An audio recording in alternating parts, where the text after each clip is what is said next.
Good afternoon. Hi.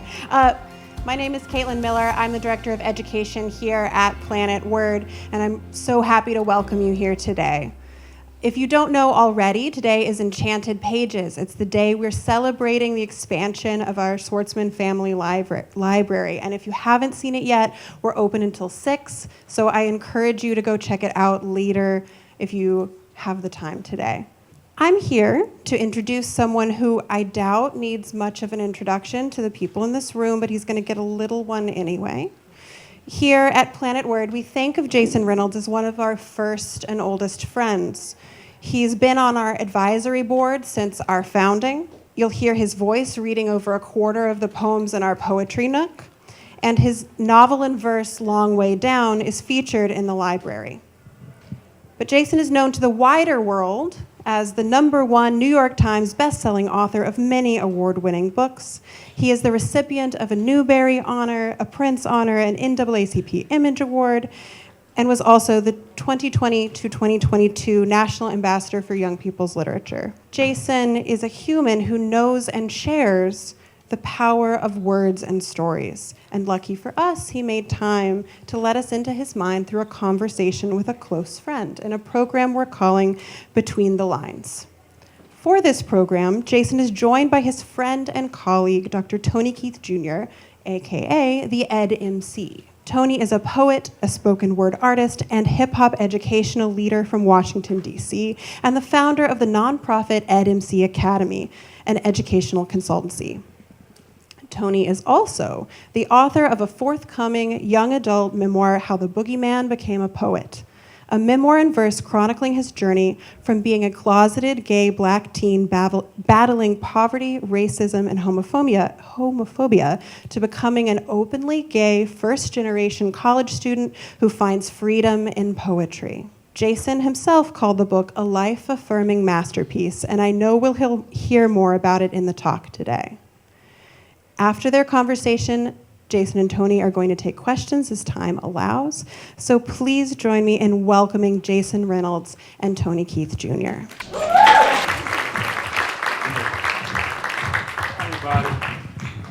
We would have never came out if they didn't come get us. Seriously. We was back there chilling, laughing and joking. So glad y'all didn't hear the mic. So glad the mics went hot. What's up, Jay? Good afternoon. Everybody's all right?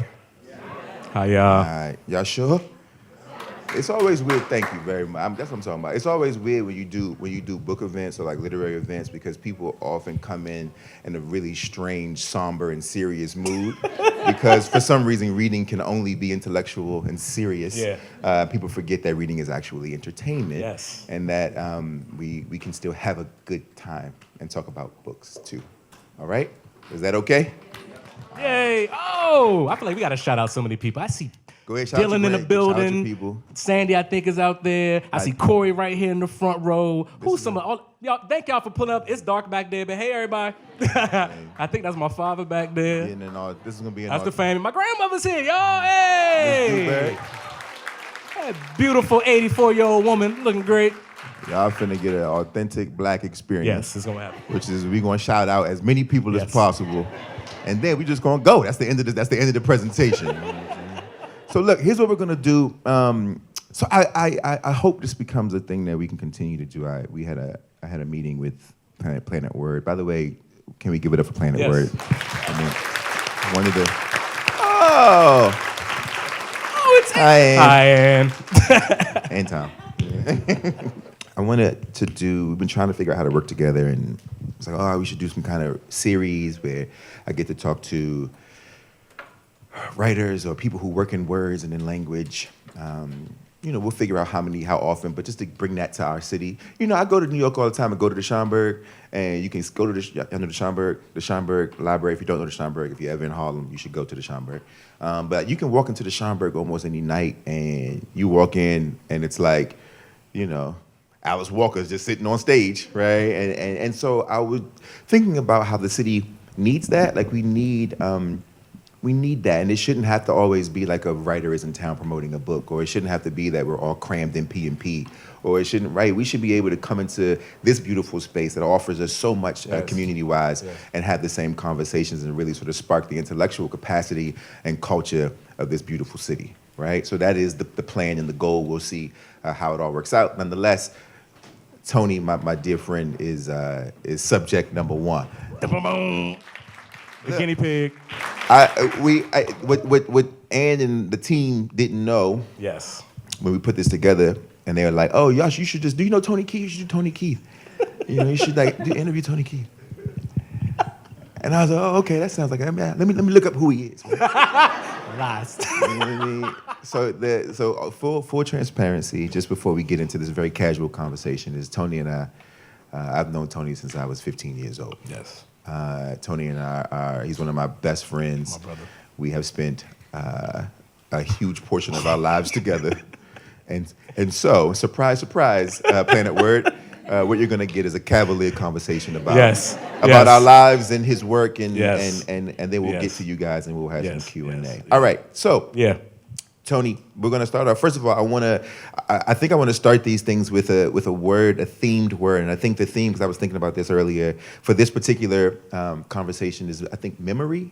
Memory, that's good. Right, so I want you to ruminate on memory as we get into this. But memory is something that I've been thinking about a lot. My father's passed away. I've got this is the time of the year where I'm entering into like my grief season, and like all of that stuff is going on, right? Like, and those of you who've lost parents or anyone that you love, you know that there's like a portion of the year where things start to get a little murky, and you don't always know why, because it's happening in the subconscious, but like it's a little harder to get out of bed, right? That thing is happening, right? So like I know that this is my time where that is about to happen, and I'm preparing myself and getting ready, but it's because of memory, the memory that is in the front of the mind, the memory that is in the back of the mind, right? And so I want to talk to you about, you have chosen to take memory and make art by writing a memoir.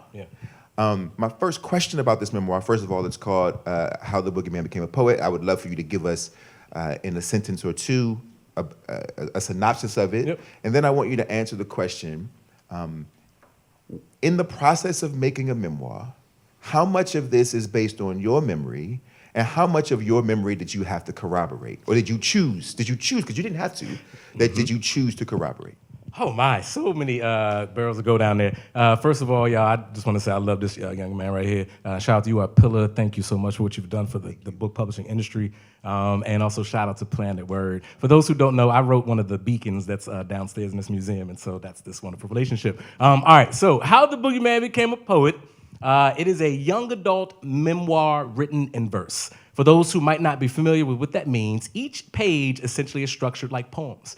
And this book is about kind of three main points here. One is how that I become a first-generation college student in my family. Not because my family didn't want to go, but opportunities are presented in different kind of ways. About how I came out of the closet as gay.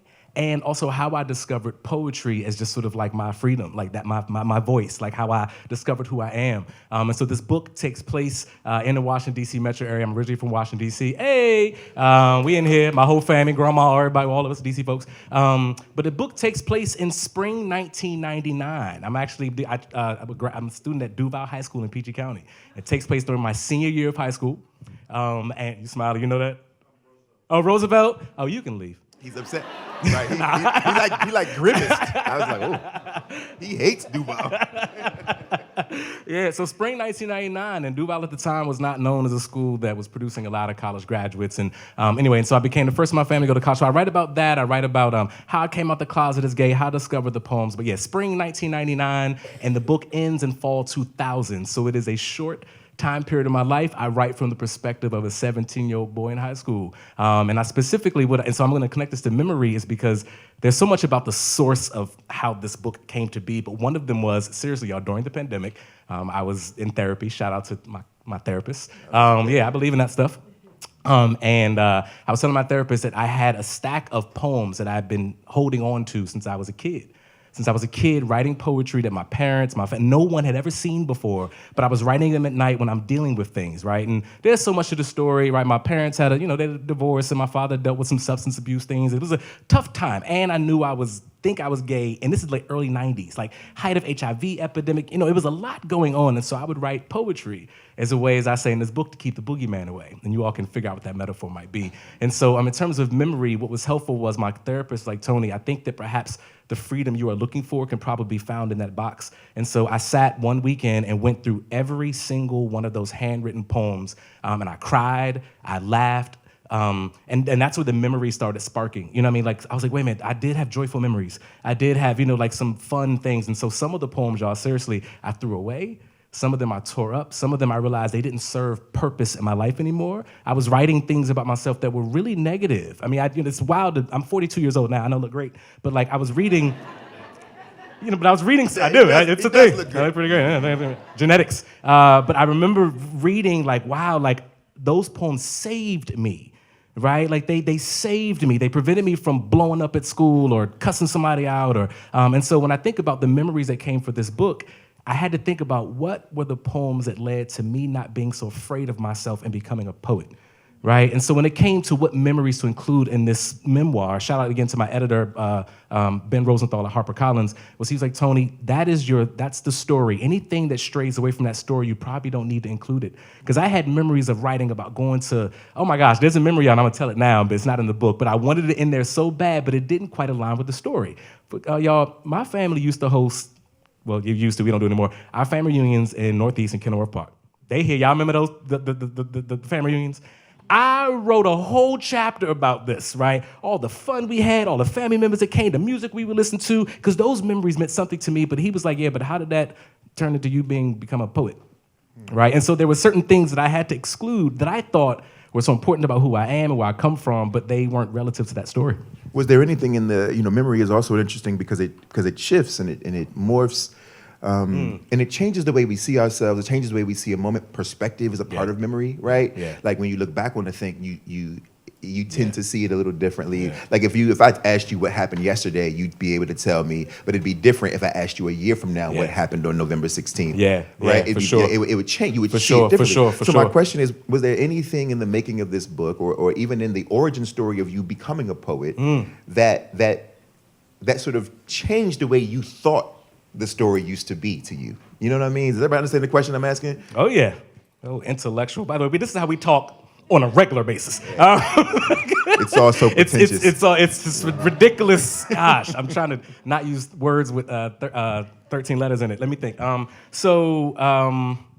Okay. Say it one more time, and I got it. All right. So when you were writing the book, when I write a book, the book that is your story, the book that's my story, as you're remembering, I'm remembering. Mm-hmm. Right? Were there any moments where what you thought you knew was illuminated as something different as you sort of traversed your memory, right? And as you sort of looked at the poem, talked to family, right? Yes. I'm glad you said it that way. Yes. Like misremembering. Absolutely. There's a running joke in my family. It's actually probably mostly true, and that's also probably why I went to therapy, but this is, I often say that there's like a time in my childhood I just like blocked out. Like I said, and my family knows this, that I have a trouble recollecting very specific things. And to be clear, y'all, I have to be careful about how I say this.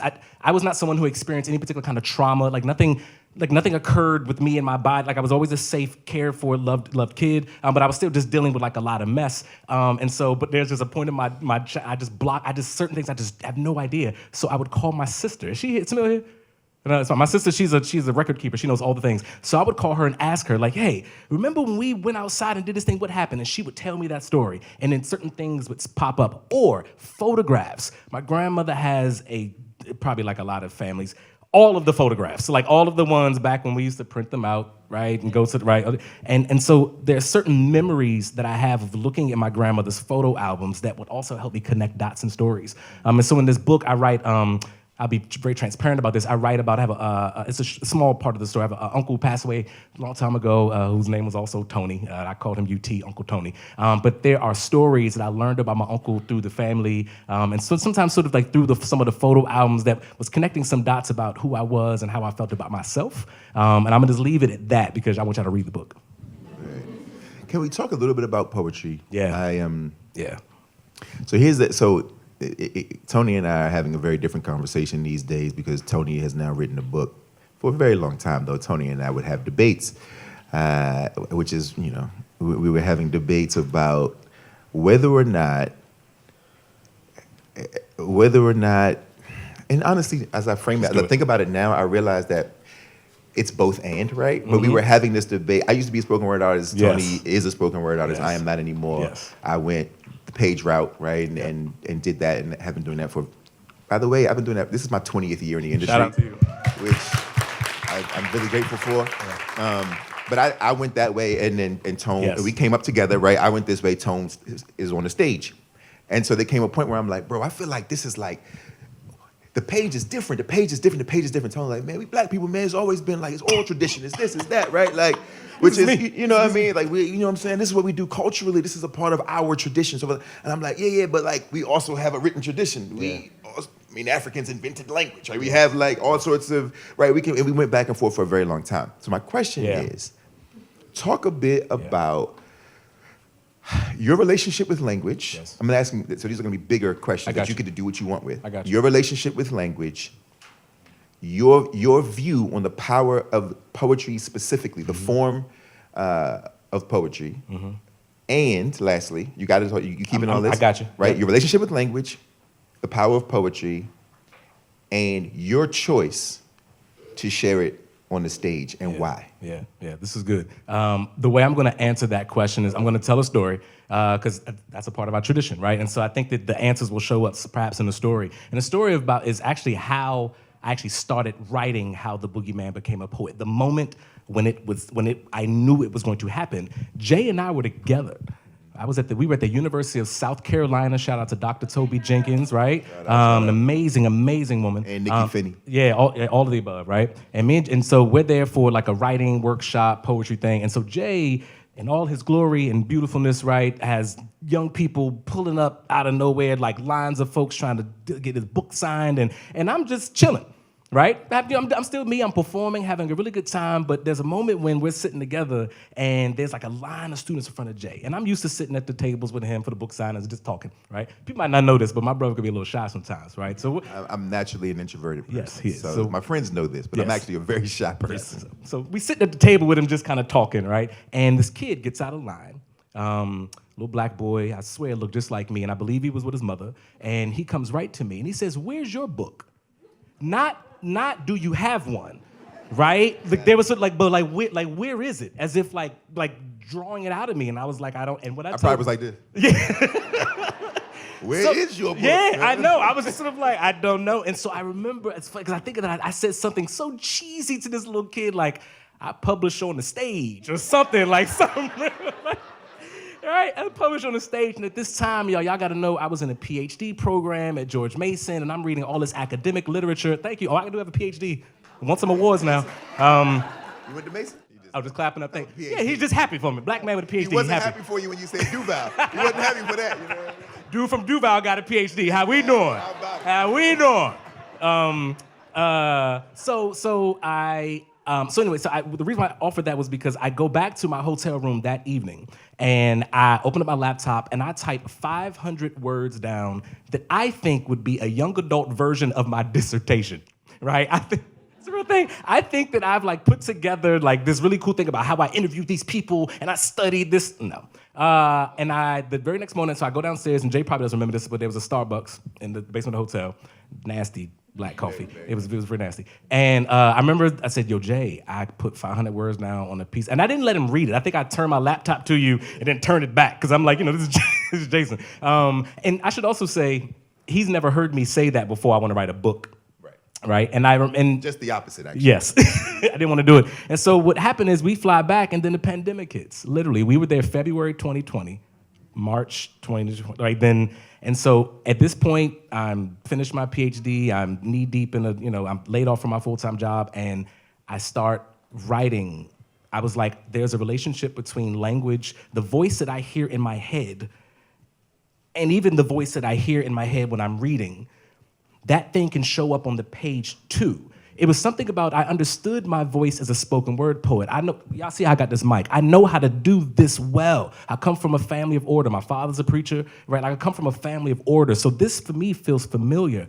But the language, the writing, the poetry links back to when I was a kid, when I didn't have language to describe the thing. I didn't know racism, homophobia. You know, I would never say poverty. You know what I mean? I knew we didn't have a lot growing up, but I knew I was poor. But it was sort of like I didn't have language, and so I would use poetry to like somehow paint a picture of what I was feeling, right? So it's like writing a poem to explain confusion, writing a poem to explain love, writing a poem to, right? And so for me, I'm like, wait a minute. That same voice as I had as a kid that was writing those poems in the middle of the night is the same voice that gets up here on the stages and spits them to the crowd. Is the same voice that I could probably also put into a book. You know what I mean? Yeah. You know what I remember about that day? What? It's very different. My story is very different. Of course. So we did a class together. Oh, the class, yeah. We did a class together with Nikki Finney. Nikki Finney, do you all know who Nikki Finney is? Some of you know? Thank you. For those of you who do. For those of you who don't, that's your homework assignment. Nikki Finney is one of the greatest American poets alive. She teaches down at South Carolina. She won the National Book Award for a book called Head Off and Split, I think, six years ago. Wow. The year that Jesmyn Ward won for Salvage the Bones, right? That's the Nikki Finney year. Please read all the things that she's written. Very important writer that is still living and actually still very young. She's like 60, right? So please check her out. She was teaching a class in South Carolina and invited us to this class. Now, all the students in the class, there's probably like 20 students in the class, none of them have a clue that their teacher is a legend, right? I walk in and I'm like, oh, Nikki, I'm very excited because this is the OG. This is somebody that like, this is it, right? Like she's as good as it gets, you know, her and Rita Dove and that whole crew, right? She's a part of that crew. Tony K. Bambara was her mentor, right? So she's a part of that class. And for those of you, some of y'all, if you don't know what I'm talking about, you should be taking notes. You know what I mean? This is important stuff. And I'm the educator up here, and he out here telling you. Well, because this is important stuff, especially for book people and for literary people, and for those of you who want to be interested in this is important stuff. So we're there, and she's teaching this class, and they're reading their poems. Tony and I are kind of sitting in, just kind of hanging out. And I throw my man under the bus, and I say like, yo, Nikki, Tony say, you know what I'm saying? Our tradition is the oral tradition, and this, that, and the third. And I do this whole thing, right? I look back on it now and I feel terrible about it. But at the time, I knew my guy had a little extra. Yeah. And I'm trying to get him. I'm trying to like, bro, I'm telling you, you need to put something on the page for preservation. Yeah. Right? Yeah. And Nikki says, well, yes, that is our tradition. And then she says, and I wonder if you remember this, because she says, you know, we talk often about the enslaved times, right, in this country, and Africans' lives as enslaved people during those times. And we talk often about what would happen if they were caught reading. Yeah. She said, but what we never talk about is the brutality that was then doubled if they were caught writing. Yep. And the question is, why do you think that is, right? And that's where she left it. And I said, and then Tony has the experience later on, right? Yeah. And I'll never. That's true. It was very important. It was important for me to hear it too. Yeah. And I love what you bring about that, James, because that conversation took place within academia, right? And so this is important. When my experience as my no way of knowing as a poet, that is an ancestral thing that downloaded from a place that I don't even really know where it came from. I know this to be true, right?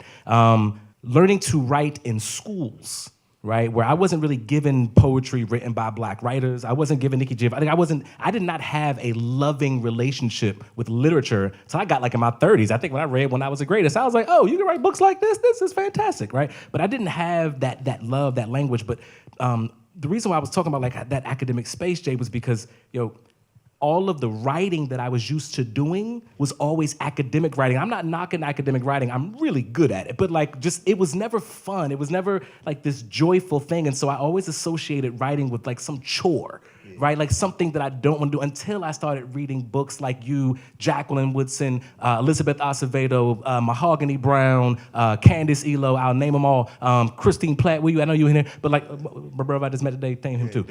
He in here, the great Derek Barnes, right? But like once I started reading, and it's funny because I know organizations like Shout Mouse Press, y'all are doing this now, giving books to Black and brown kids that feature books written by them. Like that didn't exist when I was around. And so my coming to this author life, this language, this literature is new. So let's talk about what we did have. Yeah, let's and do what that. we did have was rap music. Word. And I know that. Oh, yes. So I want to pivot here because I know so much of your work is also about Hip-hop. hip hop. Yeah.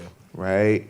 And I have to make sure that everybody understands for us, and for Tony and I, and for the greater us, for the greater we, that music, as complicated as it is, and always has been, was a lifesaver Yes. for so many of us. I mean, it was a buoy for a lot of drowning kids in the 80s and the early 90s. It was a very big deal. I think sometimes people don't understand how important it really, really was. Yep. And when it comes to the maturation process, or even just an example that we might just have a channel for expression. We might just have a venue or even the capacity to say the truth, say our truths, right? And our realities, so forth and so on, despite all of the layers that comes with that, right? We're not gonna sit here and talk about we're not going to sit here and pretend like it doesn't have misogynistic leanings, and we're not going to talk about the violence and this, that, and the third, but we also aren't going to pretend like this isn't America. Yeah. Right? We're not going to pretend like this music is birthed in a vacuum or out of a void, right? We're talking about things that are happening in our communities, whether we like it or not, even if we are sometimes the perpetrator of those things, right? There's and the greater, we could do this all night. Because it really gets tricky. He has a lot to say. Because I know you know. Yeah. Because context is very important when we talk about it, because I think sometimes we talk about it and we poo-poo it easily because we don't give enough context. That's the only reason why I'm contextualizing it. And so I want you to talk a bit about your life with hip-hop and why it matters to you. Now, I mean, you wrote your dissertation. I mean, all of it is about sort of hip-hop. Yeah, and as a black gay man writing about hip-hop too, right? And within an education space, is something that I'm finding is something that I got to keep making sure I say sort of out loud. So relationship with hip-hop, I'll start by just sort of saying, y'all, I understand and only know hip-hop to be culture, and then part of y'all know when we talk about culture, there's values, traditions, language, foods, music. Hip-hop culture's music is rap music, right? I just want to start there so that we understand the broader umbrella, right, within hip-hop culture. See, right? You're doing the same thing. I told you. Yeah. You gotta give context, right? And I get it, and I didn't know that as a kid. I only knew hip-hop to be there's this thing being played on the radio. However, as a kid, I also understand hip-hop I was wearing baggy jeans and Timberlands, right? I was also saying dope and fresh and fly, right? And dancing, right? And so this was culture that I was being introduced to, right? And so I always lead with that. I'm like, I understand and know hip-hop to be culture. So whenever I talk about hip-hop, I want everybody in here to know, talking about hip-hop culture. And then, Jay, what I typically do now is I'm like, there's a couple ways we could talk about the history of hip-hop culture. We could say, one, we could look at the fact that enslaved Africans already had rhythm, beat, drum as a part of their way of being and knowing before they were enslaved chattel property around the world, right? So hip-hop was sort of already a part of sort of my people's ways of being. But also, y'all could Google this all day. It's documentaries. Y'all could talk about the party in the Bronx in 1973, and that's why we're celebrating 50 years of it, right? And so to Jason's point, where my intersection of that comes in is like, wait a minute.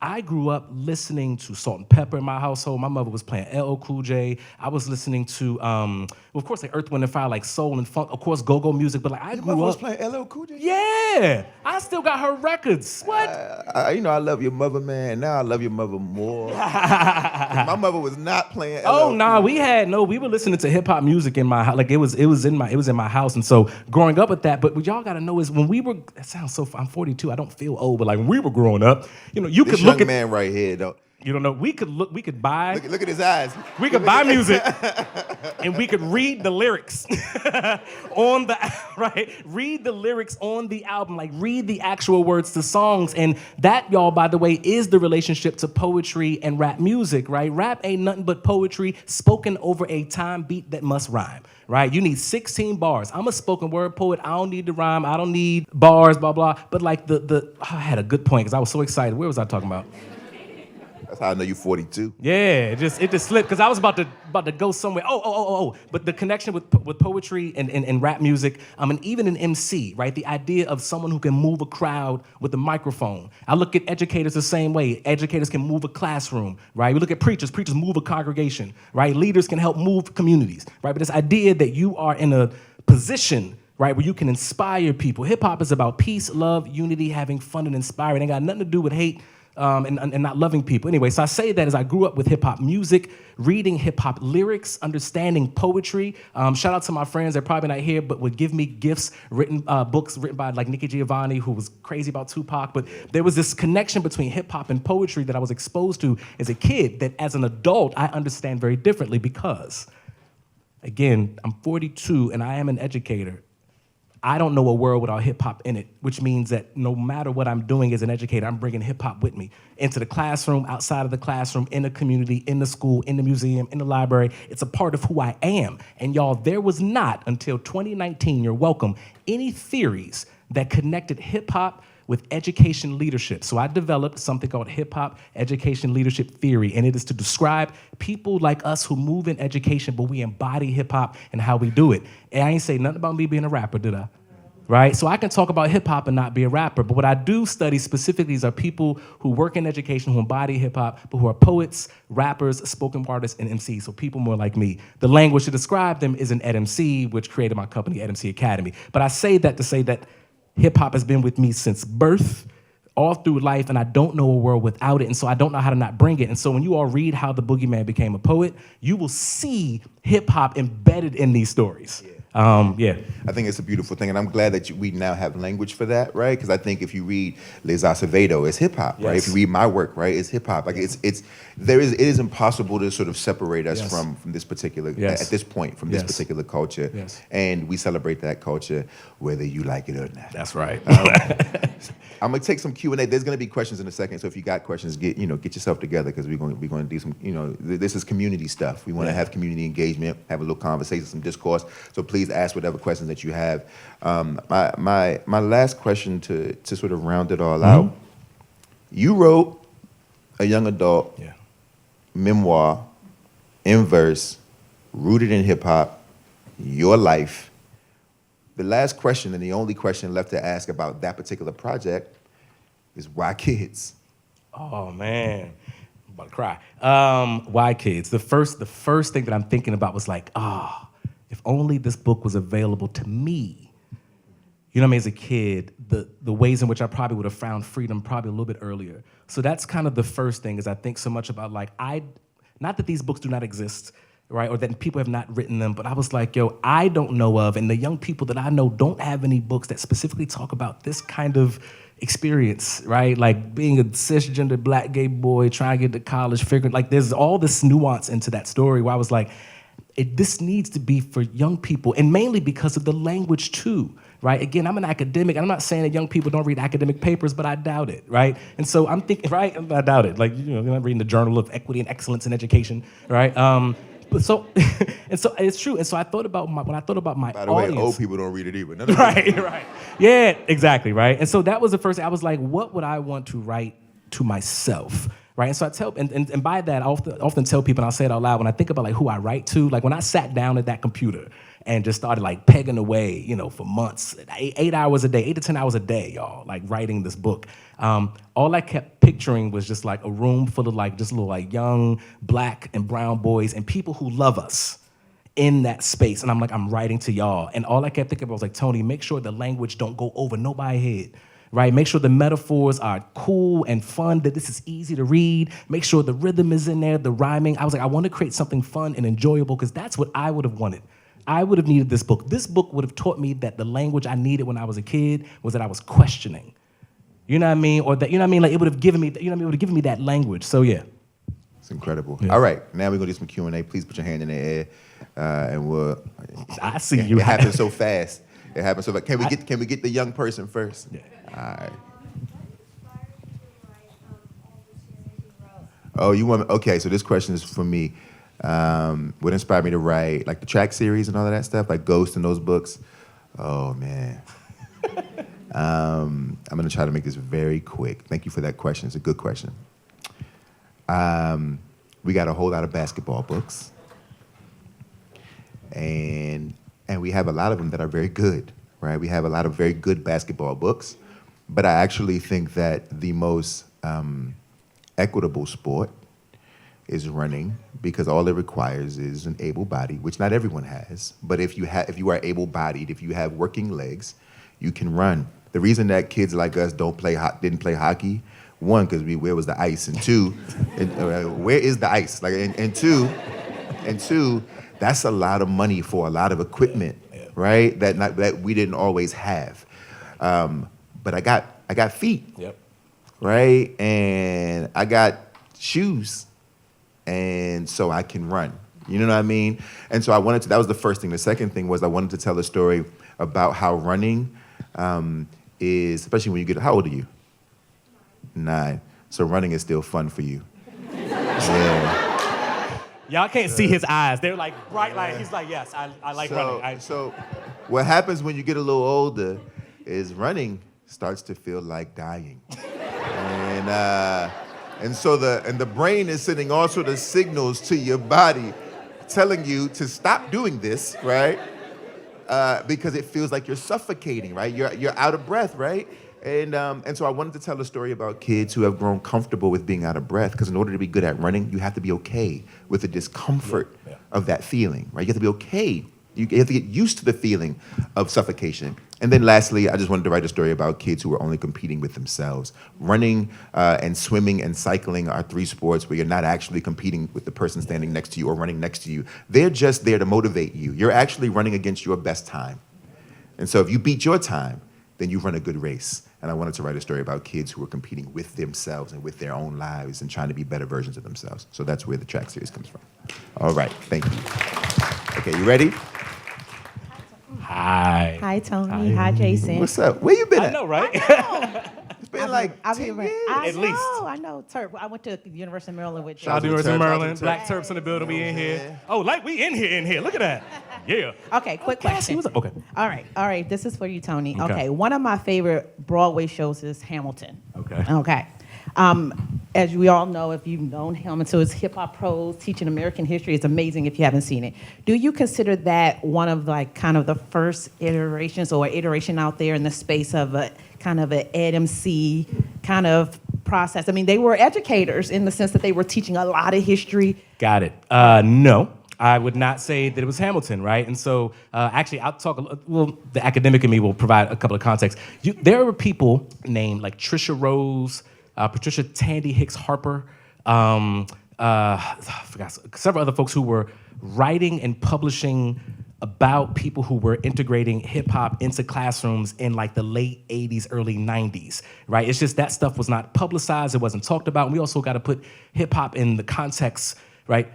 When hip hop was developing, it wasn't being talked about as just like this revolutionary arts culture, right? It was black kids are bad, you know what I mean? It was sort of taught in that space, right? And so yeah, there were folks who were doing that work early on. Teachers rapping in their classroom to math lyrics with kids, you know, like, and so no, but I think that what Hamilton did though, I think because what happened with Hamilton, y'all might not know this, but multiple foundations invested millions of dollars to send kids to go see Hamilton. And I remember as an educator thinking to myself like, okay, education, hip hop, schools, this is a good thing, and yet nowhere can students major in hip hop studies anywhere. Hip hop is not considered an academic study, a major. It is a whole culture that is rich and full, and it is 50-something plus 100 years old, and they can't study it, right? And so I don't know what that took me there, but it made me mad. I was like, so no, Hamilton was not it, but it did put hip hop and education in a map in a particular way because people started crafting curriculum around it, right? So you're bringing hip hop curriculum and hip hop pedagogy in classrooms, and students still cannot major in hip hop culture. It's just silly to me. Questions. Oh, you're welcome. Sorry. Yeah. Oh my goodness. This might be the hardest question. So this Let is me prepare. Our buddy Dylan. We love Dylan. The smartest human being we both Certainly. know. One, it's so good to see both of you. Hi. Thank you so much. And I'm here with Jessica, another Oh, day. y'all should context. Our first jobs out of undergrad were working with these people. That's what's up a long time ago. We look great. We look great, and we are so Thank fortunate. What I love about today is seeing this friendship, right? And the way that you both, from what I've seen, have encouraged each other to excel, to be your best selves. And particularly for the young people in the room, can you talk about fostering that friendship? Maybe it is through memory, right? It's through word, it's through just, I don't know. I love the friendship that you have, being able to be a witness to it, and now seeing, I mean, I'm so proud of both of you, right? Thank you. And so, yeah, if you could just share that with folks. to the young people in the room, here's my thing, and to all young people, but specifically if a young person who identifies as being a boy, I'll say this: if you got friends who are boys and you can't cry in front of them, it's not your friend. There is a safety to our friendship, and that safety requires both of us to be able to hold whatever we might need to hold. And if that means that we're gonna have to hold this moment of vulnerability, if it means that we're gonna have some discourse and we're gonna disagree, but we're gonna hold each other's opinions respectfully, whatever it is, but we have to have big enough arms to be able to hold each other physically, mentally, and emotionally, and in all the ways. And I always am challenging young men, like if you got friends, make sure that if you ever feel afraid, ask yourself, can I tell my friends that I feel afraid? Right? And if you can, then those are your friends. But if you can't, then you have to ask yourself, are these really my friends? Right? It's a very important thing. And so for me, I think that's what our friendship represents. Oh, I love this guy. I don't even know if I could articulate that any different, but all I keep thinking about, Dylan, is we care so much about each other's like humanity, like our lives. Y'all should know, this is not in the book, maybe it's in the second book, third book, because I have a second book coming too. I know, I got 2 book deal. Anyway, but Jason was one of the first people I came out to, right? Straight black man in the early 2000s, and loved me, like he loved me before then, but like never questioned, never said anything hurtful, was curious. Asked all kinds of questions, things I wasn't prepared to answer, but I mean, we'll talk about it. He was like, I need to know. I want to know all the things. So what's going on? You know why, though? Really quick, you know why I needed to know everything? So that I didn't have to be judgmental or afraid or weird. Tell me, like, let's knock it down a peg, yo. Like, help me understand, right? And because I love you. Yes, that's what I mean by that. And so through the years, through the 20-something years we've known each other, that love is always the same. Jason and I've never we disagreed, but we've never argued. I've never been like, you're not my friend no more, go away. We've been homies. I remember Jay, when he was working on his books in New York, he would call me sometimes just to hear me, just to hear. Like he was like, I need to be filled. Something about like, I just need you to say. We speak into each other, right? Encouragement, positive joy, we listen. That's the crux. It's love. It's love. Yeah. For sure. Anybody else? Yep.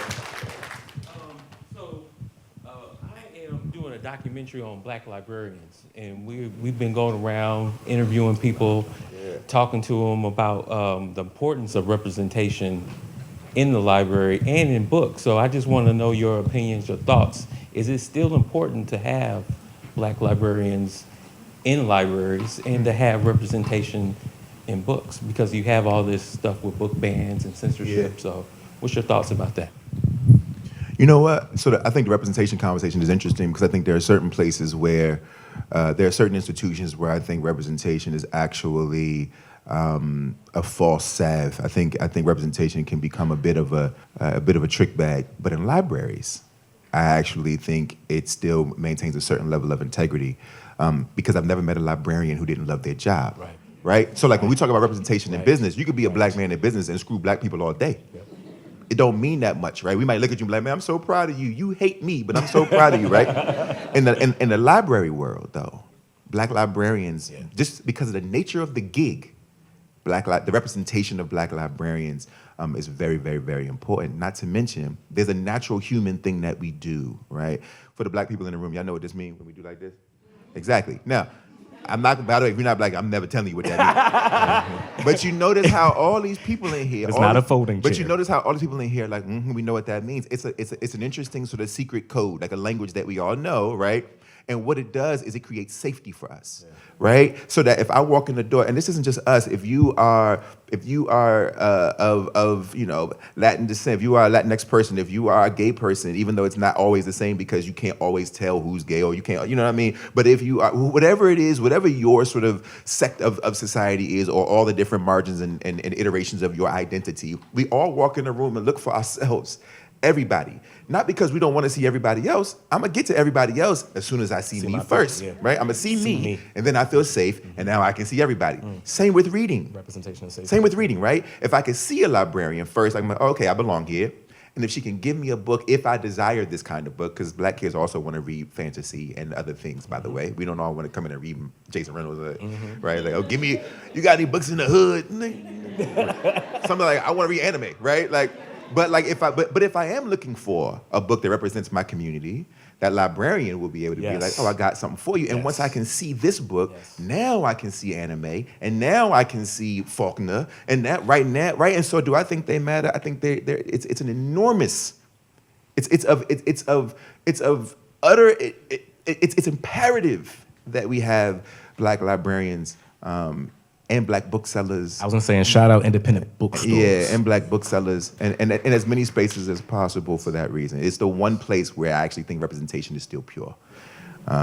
Okay, you have an answer? No, I was just thinking about perspective. As a debut author, my book doesn't even hit the shelves until February 6th, although you can pre-order now. Please You pre-order. can How the Boogeyman Became a Poet. Yeah, But I'm by thinking, the way, please pre-order, because this is how he continues to make work. I tell people this all the time. Look, your support, just like representation, your support coming here tonight, cool, but you gotta spend your money. That's how it works.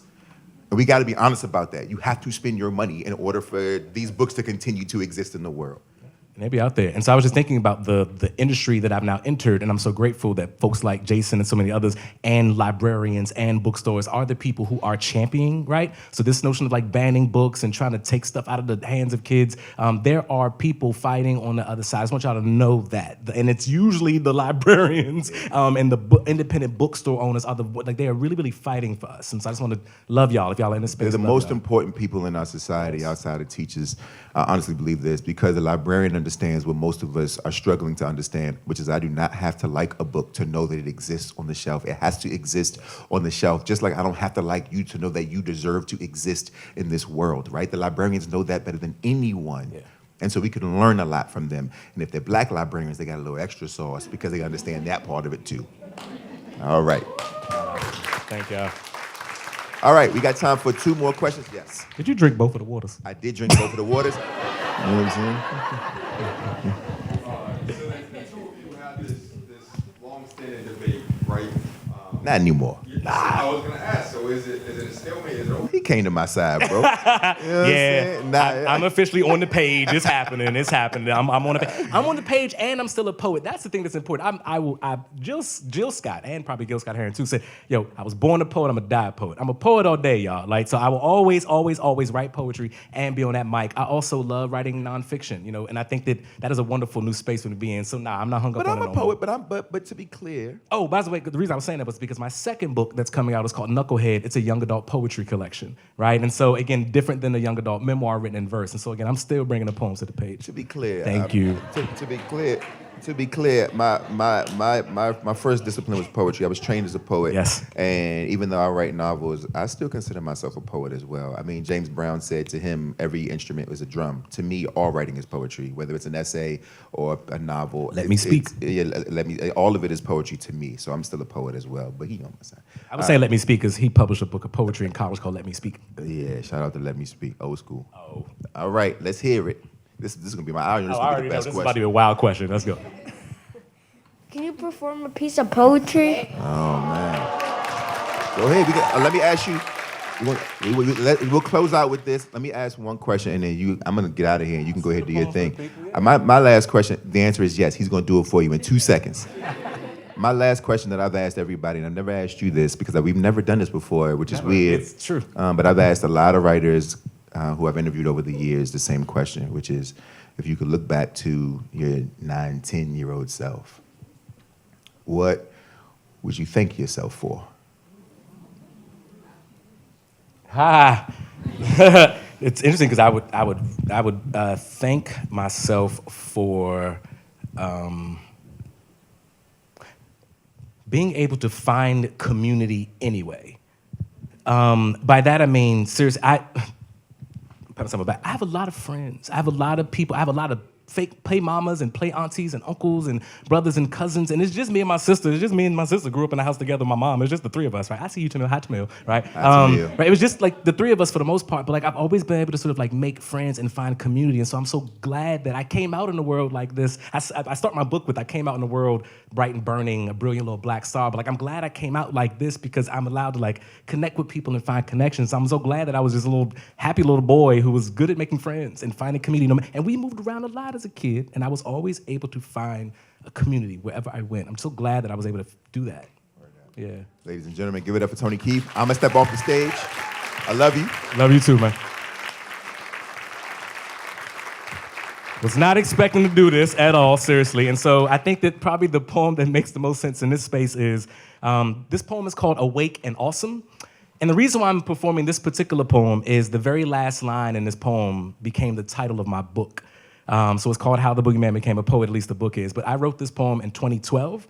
And if you're looking for it online, you can find it. I performed it at Washington National Cathedral in January 2012, along with excerpts from Dr. King's, one of his last sermons there about being awake during a revolution.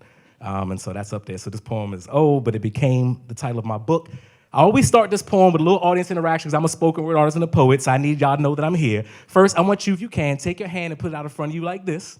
Say, hey, hand. I want you to face your palm, say, hey, palm. I want you to take that hand, I want you to pat yourself on the back, say, good job, me. Say, I'm proud of myself. I love myself. I want you to take that same hand, if you're comfortable, ask your neighbor, pat them on the back too, and say, I appreciate you. I think you're a wonderful person. I just love you. I think you're great. Yeah, give somebody a hug. That's right, that's right.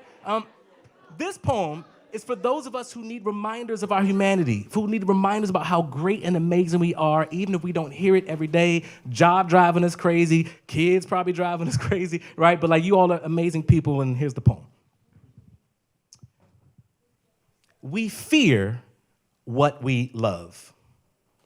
Y'all, being awesome is a monster trapped inside of closets that watches us asleep, that steals our dreams in the dark, and when we awake, y'all, we forget how amazing we could be if we just turned the lights on. If we just pulled the cover from over our eyes, placed our feet on the ground, and boldly proclaimed that we are not afraid of greatness. That no matter how many nights we shiver, scared of our own success, y'all, we will at some point get a full night's rest and we will rise with the sun. And like the sun, y'all, we will be bright and blinding and bold and hot and huge, and people will need us to survive the cold and the night. And we will awaken, y'all, as warriors of weary, as soldiers of failure, as griots of fate, armed with weapons of mass construction. We will build ourselves a fortress of power, protecting ourselves from hating to be loved, and our capacity to be godlike, and our right to be present, and our calling to be parents to offsprings of our victories, and ancestors to heartbreak and loneliness and empty pockets and grumbling bellies and confusion and altered reflections. And we will no longer hold our pillows too tight at night, wishing it were a warm body or a healthy diagnosis, or that phone call you've been waiting on from daddy, or that note that says, yo, I love you, from the person you actually want to love you. And we will awaken with muscles upon our shoulders that are strong enough to hold the world up when people need us to hold the world up because they are tired of holding the world up. And we will awaken, y'all, with our voices in harmony and pitch that makes a whisper seem like a rocket ship, and a rocket ship sound like, yo, I miss you. And we will tiptoe down hallways, making footprints feel like earthquakes, and we will awaken all those sleeping, all those afraid to be brilliant, all of you afraid for being acknowledged, for daring to be different, for those of you who run when you should stand, for those of you who hush when you should command, for those of you who need to realize, look, you can't hide in the light. It sticks to you like brown does on my black skin, like sap from trees rooted inside of sweet soil. I need everybody at Planet Word to know that you're stars. Literally, I see you in the sky, defying laws of space, time, and gravity, because humans are not supposed to fly, but you, Jay, glide like the first leaf in autumn. Your silhouettes strut in daylight and they dance with the moon. You are all part of a collective, a critical mass of intellectuals, and you are governed by divine knowledge, which means you are meant to be here with a purpose. Just like I am meant to be here with a purpose, y'all. We're purposefully meant to be here. And do you want to know why? No, do you want to know why? Thank you. So that the sick can become a healer. The timid can become a leader. The weary can become a teacher. Well, the boogeyman became a poet. Boom. Thank you all so much. Bye.